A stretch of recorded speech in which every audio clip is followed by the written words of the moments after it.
دنیا کا دستور ہے آپ کے گھر پہ کوئی اسپیشل مہمان آئے کیا کرتے ہو؟ تیاری کرتے ہیں نا. آج بھی ماشاءاللہ جنہوں نے یہ اجتماع کیا ہوگا کئی دنوں سے تیاری کر رہے ہوں گے, ان کو خوشی ہو رہی ہوگی کہ ہمارے محلے میں ہماری مسجد میں یہ اجتماع ہوگا. تو جیسے ہی جتنا پیارا مہمان دور سے آ رہا ہے آپ اسے بہت یاد کرتے ہیں, بڑی مشکل سے اس نے ٹائم دیا ہے آپ کو آپ کے گھر آنے کے لیے, اور اب وہ آ رہا ہے, کتنی تیاری کرو گے؟ پورے 11 ماہ کے بعد اب رمضان آ رہا ہے, اللہ کی طرف سے یہ ہمیں مہمان مل رہا ہے, کیا تیاری ہو رہی ہے ذرا سوچئے نا.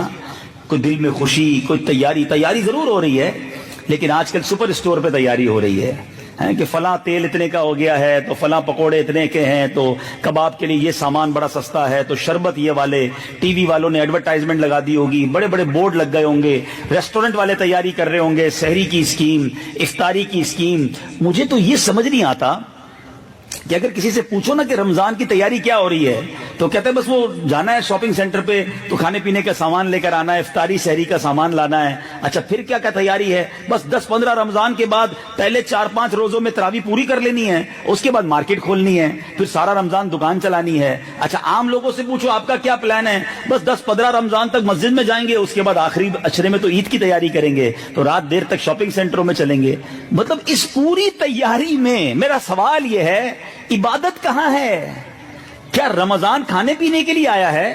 یعنی بظاہر اگر کوئی نیوٹرل شخص آئے, اگر وہ مسلمان نہیں ہے اور وہ پاکستان کا دورہ کرے کہ یار مسلمانوں کا رمضان آ گیا ہے, اور وہ بازاروں میں روڈوں پہ دیکھے تو وہ کیا سمجھے گا کہ رمضان تو اس کا مطلب کھانے پینے کا مہینہ ہے, کہ طرح طرح کی اسکیمیں چل رہی ہیں, شہری اسکیم ہے, ہوٹل میں افطاری اسکیم ہے. بھائی تلاوت اسکیم کہاں ہے؟ نوافل اسکیم کہاں ہے؟ دعاؤں کی اسکیم کہاں ہے؟ گر گڑانا اور اللہ کی بارگاہ میں رونے کا موقع کہاں ہے؟ یعنی ہماری ساری پریپریشن, اب نوجوان بیٹھے ہیں, انہوں نے نائٹ کرکٹ کے پروگرام بنا لیے ہوں گے کہ جناب اب رات کو فلاں جگہ ٹورنامنٹ ہوگا, رات جاگنی ہے نا, کیونکہ سحری تک جاگنا ہے.